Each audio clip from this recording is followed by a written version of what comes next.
In this video, my group mates and I are going to discuss whether protecting new plant varieties as an intellectual property is unnecessary in Malaysia.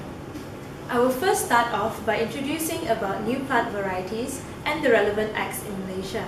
Then I will talk about how new plant varieties are protected in Malaysia. After that, my group mates will be then discussing about the purpose and importance of plant variety protection and also the criticisms of the application of the protection in Malaysia. Article 27, subsection 3, subsection B of the TRIPS agreement, which Malaysia is a part of, allows government to exclude some kind of inventions from patenting. For example, plants, animals, and essentially biological processes.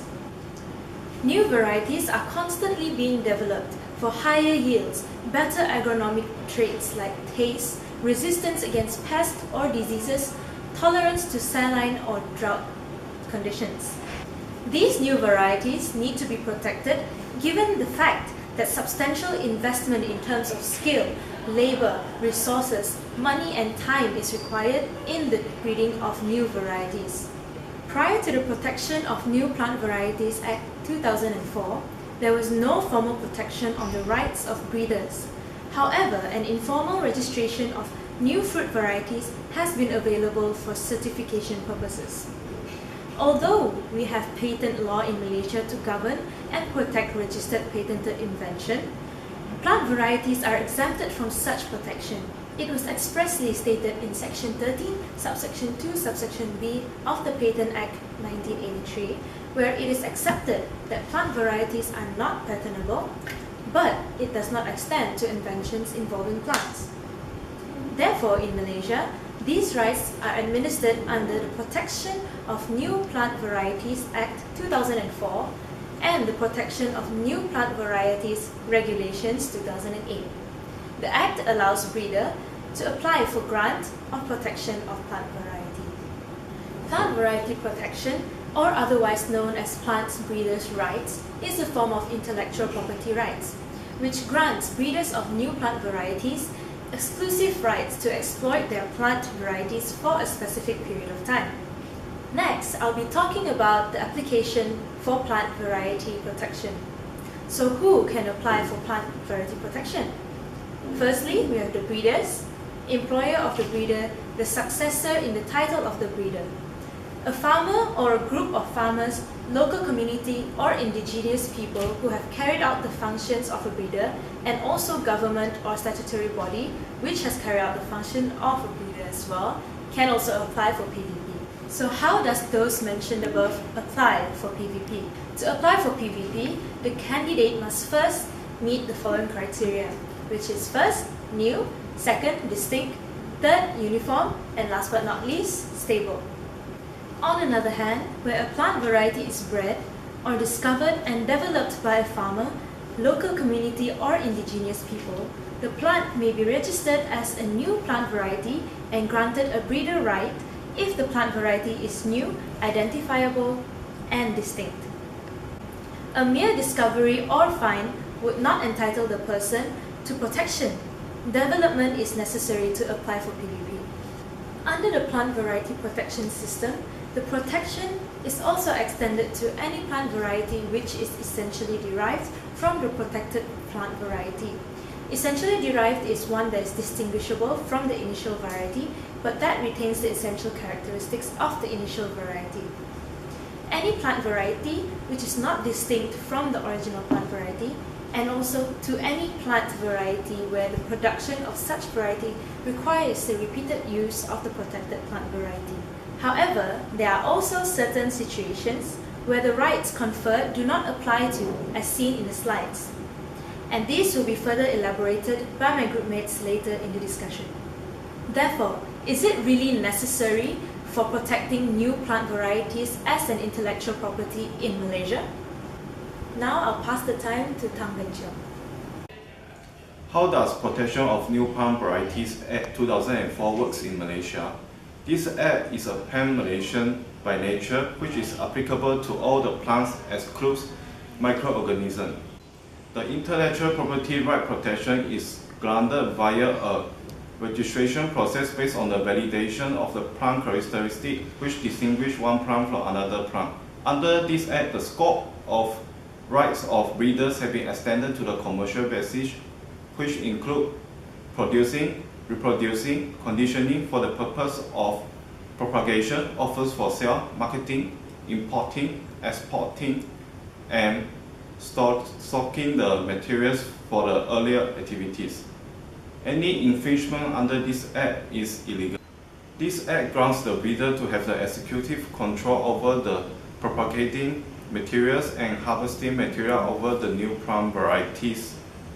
And with these rights, the breeders can choose to be the executive marketer of the variety or licensing it to others.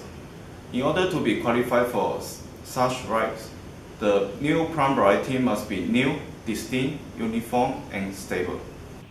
So now I will talk about the purposes of the PMPV Act 2004. This Act provides protection of the rights of breeders of new plant varieties. PMPV can ensure the breeders of their opportunity to recoup the expenses of their research into a new or improved plant variety. This plant varieties law provides and also protects the interests of the breeders in controlling propagation materials and harvested material of a new plant variety, which enables the breeders to receive a payment of royalty for a certain period of time. The farmers are expected to pay certain royalties to the breeders included in the purchase price of the seed. They are also prevented from selling the seed that they have produced without the approval of the breeder. The next one is the Act is intended to give recognition and the protection of contribution made by the farmers, indigenous people, and local communities towards the creation of new plant varieties. The breeders spend a lot of time and effort in doing the research and experiment towards the new plant varieties. Therefore, they should entitle the rights to refrain others from reproducing the new plants that is similar to theirs that have been registered. This Act also provides that the breeders should entitled to get the royalties from others farmers or breeders that are intended to use their creations. Lastly, PMPV Act also encourages investment and also the development of the breeding of a new plant varieties in both public and private sectors. Investment in agriculture and food are important to meet the challenge of food security in the face of population and climate change. Malaysia has significant increasing in population. In 1990, the population of Malaysia is 18.04 million of people, and in the year of 2017, the data shows that the population of Malaysia have increased to 31.19 million of people. Therefore, only with more investment by both public and private entities, the breeders are able to develop better genes of plants with higher invest and harvest in order to meet the demand of people. It provides an incentive for private research and development into new breeding techniques, thereby reducing the need of government funding to subsidize these activities. So now I will pass the floor to Gaun. I'm going to talk about the importance of the Act. The Minister of Agriculture and Agro-Based Industry was of a view that with the implementation of the Act, the plant breeders would be encouraged to produce more varieties, while local farming communities could have greater access to more superior varieties from abroad. Malaysian breeders have been actively involved in breeding of plants such as palm, rubber, rice, and cocoa. These new breeds have played a role in development of agriculture, which indirectly contributes to Malaysia's economy. The Act is important as it granted the breeder with plant variety right, in which the right is aimed to reward the breeders that come out with new breeds, particularly in supporting the investment they made in the course of research and development. The next is to motivate the breeder to develop new varieties in order to provide sustainable progress in agriculture, horticulture, and also forestry. Third is to encourage the breeder from other jurisdictions to export new breeds into Malaysia. With that, Malaysian farmers are able to use those varieties for commercial purpose. In Malaysia, agriculture is recognized as one of the most important sectors. For many years, it has been the backbone for Malaysia's economy as it produced agricultural products for domestic consumption. As the earner of foreign exchange, agriculture also contributes to national gross domestic products as it provides the most employment for the people, especially in rural areas. Malaysian farmers and breeders can really benefit from the New Plant Variety Act 2004 because this act has provided protection for farmers and breeders to grow new varieties of plants. This act also provides them side income if the farmers and breeders are able to grow plants which is high in commercial value. The government's efforts to increase productivity and competitiveness in the agricultural sector is promising with its efforts of providing a positively conducive IP protection ecosystem by passing down the protection of New Plant Variety Act 2004. The efforts by the government shows the positive action to promote Malaysia as having comprehensive set of IP legislation.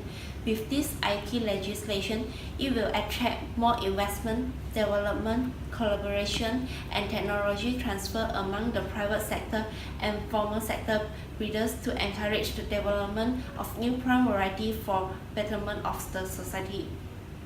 Malaysia farmers and breeders produce a number of fruits and vegetables for domestic market including bananas, coconuts, durian, pineapple, rice, rambutans, and others.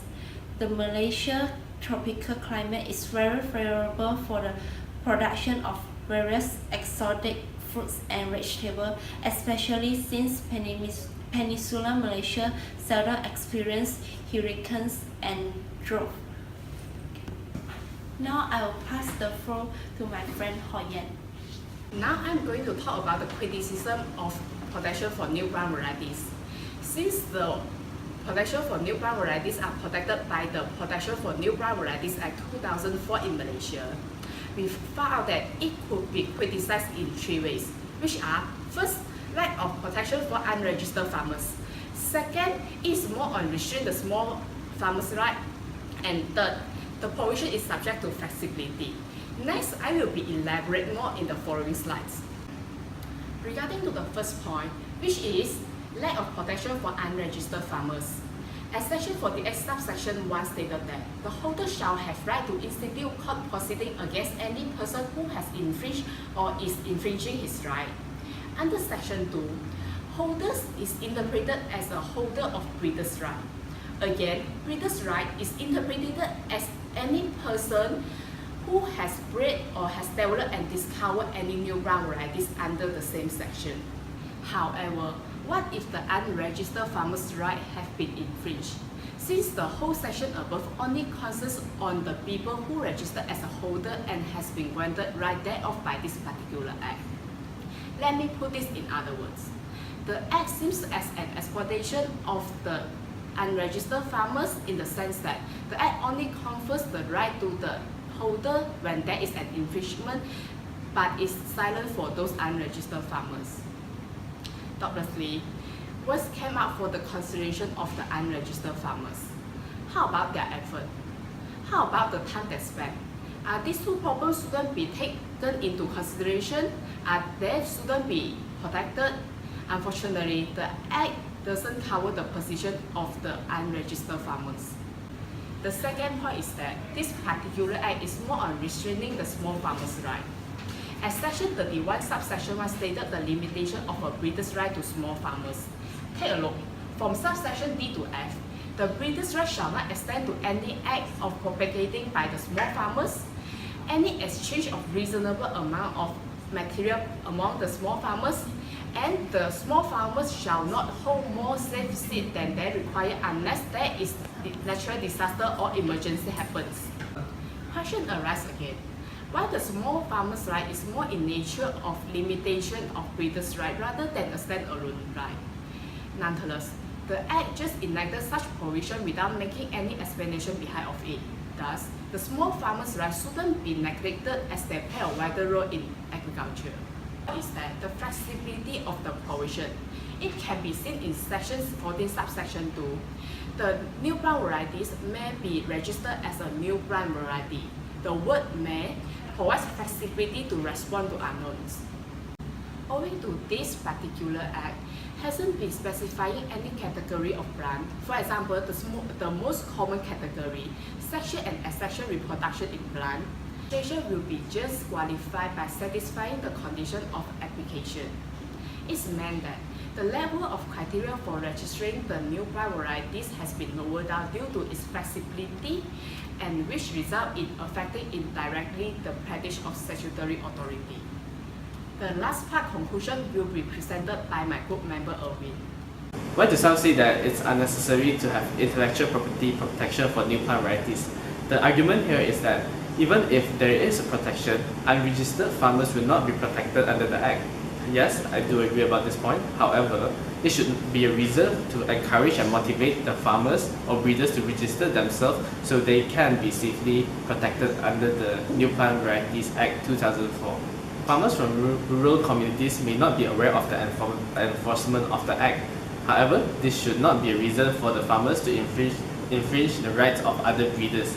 For example, one could not say that he does not know by murdering another person he is breaking the law. However, I do agree that the government should educate and introduce the Act to the farmers from rural communities so they could know about their rights and they prevent themselves from breaking the law. Some say that by having a protection for new plant varieties, small farmers' rights will be restrained. Although by allowing registration to the farmers may confer protection to them, this may affect small farmers economically. Thus, special privileges are provided in the Act to protect the interests of small farmers. Small farmer here means that those whose farming operations do not exceed the size of holding as prescribed by the Minister. The following provisions are excluded from the Act. Act done for private and non-commercial purposes, research and development research purposes, and the purpose of breeding other varieties. The breeders will not have the right to sue the farmers for infringement. Besides that, small farmers can also grow by using their harvested material of the registered plant on their own holdings or exchange reasonable amount among the small farmers themselves. Lastly, the small farmers can make the sale of farm-safe seeds in situations like natural disaster or some other factor that is beyond the control of the farmers, and the amount sold is not more than what is required on his own holding. Lastly, farmers can also sell their farm-safe seeds in situations like natural disaster and situations where it is beyond the control of the small farmers. Besides that, farmers can also sell off their farm-safe seeds as long as the amount sold is no more than what it is in its own holding. The criteria to register new plant variety is also being criticized. It will say that Section 14, subsection 2 is too flexible, that the level of criteria to register a new plant variety is too low. People may argue that their newly discovered or developed plant consists of the three requirements, that is, new, distinct, and identifiable. However, there are still certain procedures to be followed before one could be registered as a new plant variety. Section 16 lays down the procedure to examine the new plant variety before it can be registered as a new plant variety. Therefore, I reiterate again, why is new plant varieties protection important? First, it provides protection to the rights of the breeders, and secondly, it encourages investment and development of new plant varieties, and thirdly, it recognizes the contribution made by the creators of the new plant varieties. Conclusively, we find that the statement that new plant varieties protection is unnecessary in Malaysia is untrue. Therefore, the protection of intellectual property for new plant varieties shall be safeguarded no matter in what circumstances. Hence, the Protection for New Plant Varieties Act 2004 shall be upheld and to protect the rights of the breeders and for the benefit of the society.